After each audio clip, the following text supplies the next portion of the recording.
अभी मैं मध्य प्रदेश की पूर्व मुख्यमंत्री उमा भारती जी का एक प्रेस वार्ता सुन रहा था। उस प्रेस वार्ता को सुनकर हमारे मन में ख्याल आया कि निश्चित तौर पर मध्य प्रदेश का मुख्यमंत्री एक बार तो निश्चित तौर पर उमा भारती जी को फिर से बनाना चाहिए। उन्होंने कैसे मध्य प्रदेश के वर्तमान मुख्यमंत्री मोहन यादव जी को एक्सपोज कर दिया है, कैसे उनकी योजनाओं को आईना दिखा दिया है कि निश्चित तौर पर मध्य प्रदेश गलत दिशा में जा रहा है। किस तरह से मध्य प्रदेश में गौ संवर्धन के तहत मध्य प्रदेश में उन्नति और क्रांति लाई जा सकती है। मध्य प्रदेश में फोकट में जो लाडली बहना योजना की राशि दी जा रही है, इसको भी अपडेट किया जाना चाहिए। मध्य प्रदेश में लगातार गौशालाओं में करोड़ों अरबों रुपए सरकार खर्च कर रही है, लेकिन 1 रुपए का पॉजिटिव रिजल्ट नहीं मिल रहा है। मध्य प्रदेश में लगातार किसान अपनी किसानी छोड़ रहे हैं, किसान अपने गाय और बैल को छोड़ रहे हैं। वो आधुनिक खेती पर जा तो रहे हैं, लेकिन अपनी विरासत को छोड़ते जा रहे हैं, जिससे पूरी फसल तो नष्ट ही हो रही है, पूरी जर्नी तो नष्ट ही हो रही है, उसके साथ साथ पूरा प्राकृतिक खेती भी नष्ट होती जा रही है। किस तरह से किसान अपने खेतों को बर्बाद कर रहा है, अपनी पीढ़ी को बर्बाद कर रहा है। अगर वो सही टाइम पर समझ जाए तो निश्चित तौर पर यह बर्बाद होने से बच सकता है।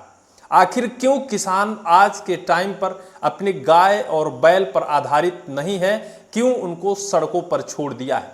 इस पर भी सरकार की ही संपूर्ण जिम्मेदारी है। मध्य प्रदेश की पूर्व मुख्यमंत्री उमा भारती जी का अगर आप भी प्रेस वार्ता का वह 30 मिनट का उद्बोधन सुनेंगे तो आप भी भाव विभोर हो जाएंगे कि कैसे उन्होंने चुनाव लड़ने का ऐलान करते करते मध्य प्रदेश सरकार को भी एक्सपोज कर दिया है। सरकार योजनाएं तो लाती है, जनता के हित में लाती है, जनता भी खुश हो जाती है, क्योंकि जनता को भी डायरेक्ट कोई भी योजना का लाभ चाहिए। उस पर ना तो मेहनत करना है, ना तो उस पर किसी तरीके से रोक रुकावट होनी चाहिए। अगर राशि भी सरकार भेजे तो लाडली बहना योजना की तरह डायरेक्ट उनके खाते में आ जाए, कोई रोक रुकावट ना हो, कोई पूछ परख ना हो, कहाँ खर्च कर रहे हैं, क्या कर रहे हैं। सरकार 1500 रुपये महीने देती है, उसका उपयोग किस तरह से किया जाता है, इससे कोई मतलब ना हो। जनता तो यही चाहती है। जनता भी चाहती है कि फोकट में घर के बिस्तर में लेटे लेटे हमारे पास पैसे आते रहें, बिस्तर में लेटे लेटे मुफ्त में अनाज मिलता रहे, ना गाय बैल की चिंता हो, ना खेती बाड़ी की चिंता हो, ना फसल की चिंता हो, ना अपने आने वाली पीढ़ी की चिंता हो।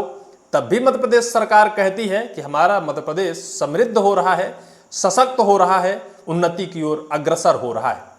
इन सभी दावों और वादों को पूर्व मुख्यमंत्री उमा भारती जी ने एक्सपोज कर दिया है। हमने बीते दिनों बताया था कि पूर्व मुख्यमंत्री उमा भारती जी ने चुनाव लड़ने का ऐलान तो किया है। वो झांसी ललितपुर लोकसभा सीट जो उत्तर प्रदेश में आती है, वहां से चुनाव लड़ने की इच्छा जाहिर की है। वहीं केंद्र सरकार से इसको लेकर अपेक्षा भी रखी है कि अगर सरकार चाहेगी, अगर भारतीय जनता पार्टी आला कमान चाहेगी तो निश्चित तौर पर हम चुनाव लड़ेंगे। वो भी उन्होंने उत्तर प्रदेश के झांसी ललितपुर सीट से लड़ने का ऐलान किया, लेकिन कैसे उन्होंने मध्य प्रदेश सरकार की तरफ इशारा किया है, आखिर क्यों किया है? क्या मध्य प्रदेश में जो मुख्यमंत्री महोदय हैं, क्या वो अब मध्य प्रदेश को सही स्तर, सही दिशा और दशा की तरफ नहीं ले जा पा रहे हैं?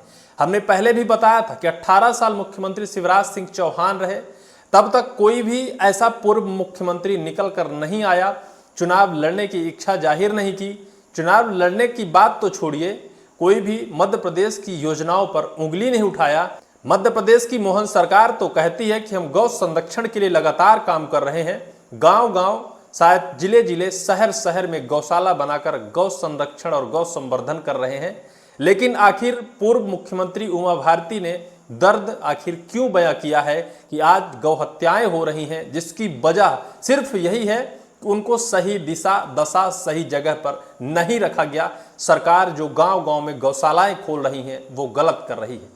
सरकार लाडली बहना योजना की मुफ्त की राशि बांट रही है, उस पर भी शायद गौ संरक्षण और गौ संवर्धन की दिशा और दशा और दृष्टि से देखा जा सकता है।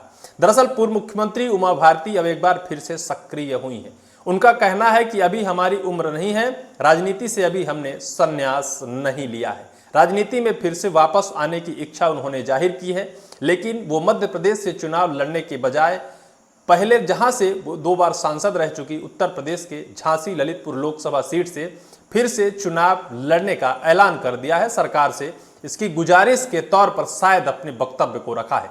आज उन्होंने प्रेस वार्ता बुलाई थी और प्रेस वार्ता में उन्होंने गौ और गंगा को लेकर बहुत बड़ी बात कह दी है। मध्य प्रदेश में गाय और बैल को लेकर जो दुर्दशा हो रही है, जो हमारी प्राकृतिक खेती से हमारा समाज और हमारा देश भटकता जा रहा है। आज लोग क्या करते हैं, ट्रैक्टर बुलाते हैं, खेती करवा लेते हैं, न गाय से मतलब न बैल से मतलब, सरकार उन्हें खाद और बीज दे देती है, लाकर छिड़काव कर देते हैं और उन्नति की उम्मीद लगाए बैठे रहते हैं। आज से 20 वर्ष पहले शायद जब मध्य प्रदेश के मुख्यमंत्री उमा भारती रही होंगी, उस टाइम पर ऐसा कुछ नहीं था। हर घरों में 2 बैल और 2 गाय निश्चित तौर पर हुआ करते थे। खेती करने के लिए उन्हीं गाय और बैलों का इस्तेमाल किया जाता था, खाद के लिए उन्हीं के गोबर और गौमूत्र का इस्तेमाल किया जाता था और शराब की जगह पर शायद है कि उन्हीं गौ माताओं का दूध का सेवन किया जाता था। लेकिन आज मध्य प्रदेश की सरकार तरक्की और उन्नति का दावा और वादा जहां करती है, वहां दूसरी तरफ खेतों में बैलों को नहीं ले जाया जाता है। किसी के घर में कोई भी बैल नहीं है, सभी के घरों पे एक एक ट्रैक्टर है, पेट्रोलियम पर आधारित है। जब पेट्रोल और डीजल की कीमत आसमान पर हो, उस समय खेती करना कितना महंगा है। आने वाले वक्त पर अगर यह पेट्रोल 100 की जगह 500 हो जाएगा तो क्या आप खेती कर पाएंगे? यही उन्होंने अपना दर्द बयां किया है। उन्होंने बताया है कि आज मध्य प्रदेश तरक्की और उन्नति की तरफ नहीं जा रहा है, अपितु बर्बादी की तरफ जा रहा है। हम अपना खेत नष्ट कर रहे हैं, हम अपने आने वाली पीढ़ी को नष्ट कर रहे हैं। आज अगर हम सही रास्ते पर आ जाएं, जो सरकार गांव-गांव में गौशालाएं बनवाती है, उसको बनवाना बंद कर दे। लाडली बहना योजना की 1500 रुपए जो राशि जिनको देती है, उन्हीं को 2 गाय को गोद में दे दे और उन्हीं के संरक्षण और संवर्धन की जिम्मेदारी दे दे। निश्चित तौर पर अब गाय तब बच पाएंगी। उन्होंने यह भी कहा है कि सरकार गौशालाएं बनवाती हैं और वहां बहुत कुछ बजट देती है उनको बचाने को लेकर, लेकिन हमें लगता है कि कहीं कोई उसका 1 रुपए का सदुपयोग नहीं हो रहा है। गाय आज कट रही हैं, बैल कट रहे हैं। हमारा मध्य प्रदेश, हमारा प्रदेश तरक्की की तरफ नहीं, दुर्दशा की तरफ जा रहा है। लोग आधुनिक खेती पर तो आ गए हैं, लेकिन अपने आधुनिक यंत्र से भटक गए हैं, अपने आधुनिक सिस्टम से, अपने जो इतिहास में जो सिस्टम रहा उससे भटक गए हैं। शायद है अब हमारे मन में भी एक इच्छा जाहिर हो रही है कि मध्य प्रदेश का मुख्यमंत्री एक बार तो उमा भारती जी को बनाया जाना चाहिए। उन्होंने कैसे मध्य प्रदेश में नर्मदा की धारा और दूध की धारा को बहाने की बात कही है, वो भी गाय के दूध की धारा बहाने की बात कही। उन्होंने कहा है कि शराबबंदी पर काम किया जाना चाहिए और वहीं जो लोग शराब पीते हैं वो शराब की जगह गाय का दूध पिए। उन्होंने कहा है कि दूध संरक्षण संवर्धन के लिए गौ संवर्धन और गौ संरक्षण बहुत जरूरी है। उन्होंने 29 अक्टूबर से गोपाष्टमी से शायद गौ संवर्धन अभियान का शुभारंभ भी करने वाली है। मध्य प्रदेश सरकार के अंदर जिस तरह से उन्होंने खलबली मचा दी है, शायद है कि वो मध्य प्रदेश में एक बार फिर से सक्रिय होना चाहती हैं, लेकिन क्या वो मध्य प्रदेश की मुख्यमंत्री फिर से बन पाएंगी? क्या उन्हें मध्य प्रदेश का मुख्यमंत्री बनाया जाएगा या फिर वो बनने लायक हैं? अगर आप उनका यह 30 मिनट का एक प्रेस वार्ता का वीडियो सुनेंगे, उसके बाद आप निश्चित तौर पर कमेंट सेक्शन पर कमेंट कर बताइएगा कि क्या उनको मध्य प्रदेश का मुख्यमंत्री एक बार फिर से बनाया जाना चाहिए।